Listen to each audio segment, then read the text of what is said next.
All right. Hello. Hello, everybody. My name is Karen Kane. How are you? Thank you so much for being here. Today's topic is save yourself. Save yourself. Yes. Please make yourself number one. Please be that self-love warrior like myself and do it faster than it took me. It took me my whole life. My whole life, I wanted to save everybody else. And who suffered? Who suffered? It is I. I suffered. However, click to today. I am a self-love warrior. I never knew what self-love was because I lived in lack and limitation.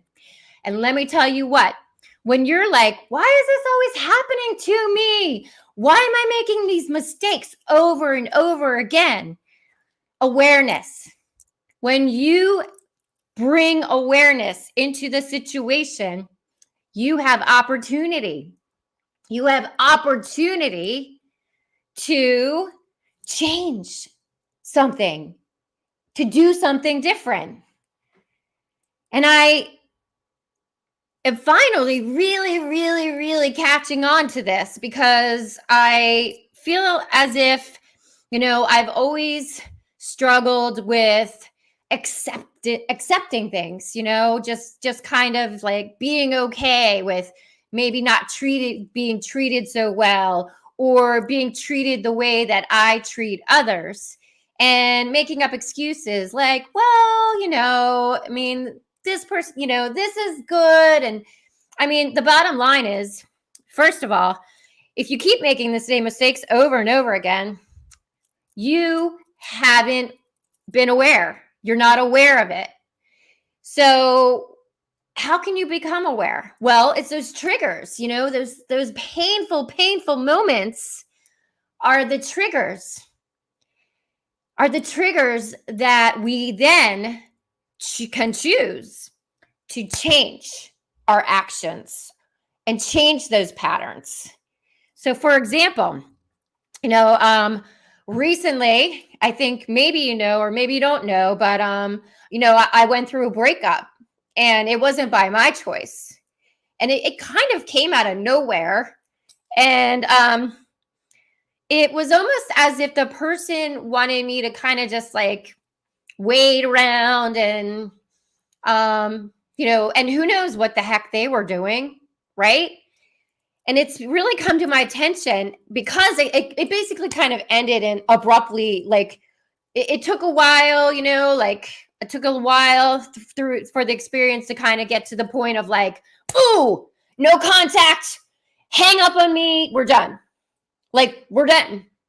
It took a while for that to happen, but it really took me standing for what I believe in and who I am today and having those core values for me now to become aware of those patterns that I always seem to get myself into and I'm attracting. And then why am I attracting these patterns is because I was settling or I was putting somebody over me as priority instead of myself. Save yourself. I have a book. What is it? What is it? I wish I could remember the name of the book. It's like she saves herself first, or the queen or princess. The princess saves herself in this one. I think it's called I think Lovelace is the author. The princess saves herself in this one. Well, yeah, the princess saved herself in this one because now I can, you can't connect the dots in the future. You can only connect the dots in the past. So if you connect the dots in the past, I'm like, oh, okay. So how many multiple times was there this crazy toxic behavior that then, kind of like there was not really exactly apologies ever too much. Maybe once there was, or like a little bit. But it was almost like it was just kind of, oh, let's push that away, slip it under the rug, and let's just like do what we were doing and pretend that never happened. And when you pretend it never happens, or you sweep it under the rug, guess what?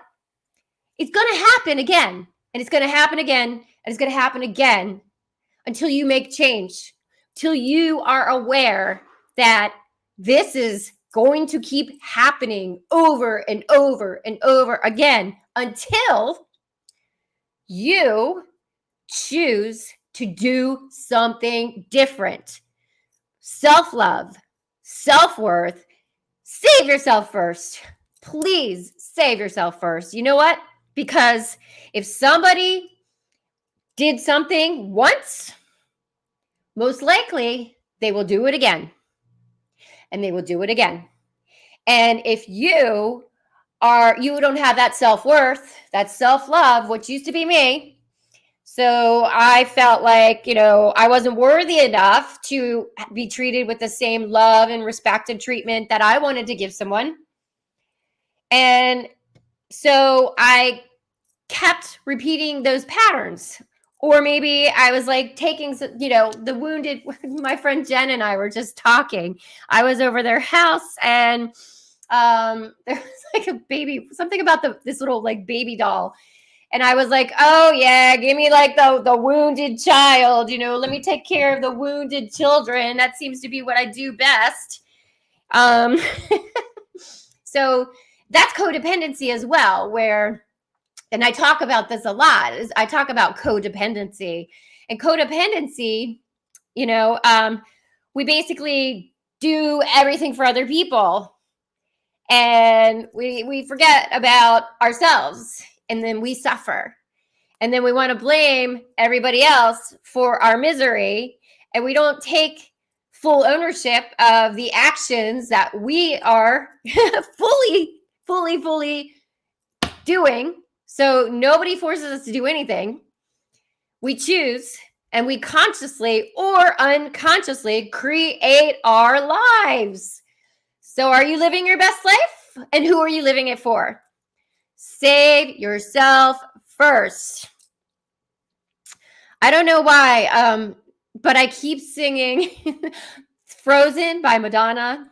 It's just that part. Ooh, if I could melt your heart. Ooh, we'll never be apart. I don't even know if that's the words, but that keeps coming to my mind. And it's so appropriate because I love cold water therapy. I really, really do. I've been missing it with this warmer weather. I love cold water therapy. And I think that was brought to me right when the person I was seeing broke up with me. And so that person I was seeing broke up with me literally it was right after Thanksgiving. And it was right when I started, where I met my tribe, my ice women community. And that was it. I started cold dipping and cold water therapy. And because I was doing that, it resets your system. It shocks. You're right in the now moment. And so you don't really have time to think about anything else other than really in that now moment. And so when you're in that now moment and you're with that community of people, you are supported. And so you're healing. It's a healing practice, which is why I love it. Definitely a healing practice. So I definitely will recommend everybody go get a tub or a or a barrel. They make barrels. I don't know how much the barrels are, but for like $100 or so, you can get 100-gallon Rubbermaid tub at Tractor Supply store and try cold baths, ice baths. So stop making those same mistakes over and over again. Become aware. And then the hard part is breaking those patterns. And it might hurt somebody and they might react. And you know what? If that is not serving your soul and your highest good, let it go. Let it go, because something better is waiting. And when you shut that door and let go of that attachment, that's where the magic happens. That's why I have a wand on my desk, because that's where the magic happens. I'm pretty sure I'm going to be hosting either a course or a challenge live your best life sober. If you have interest in that, do me a favor, give me a comment below. Let me know you're interested, or you can send me an email at team@KarenKane.com, or definitely in Messenger, wherever you're watching this, you can shoot me a message. If you enjoyed this content, this video, make sure to like, subscribe, and click the bell so you receive notifications when I go live or I upload a new video. Thank you so much for watching. Happy wellness every day. Thank you. Take care. Peace, love, and namaste.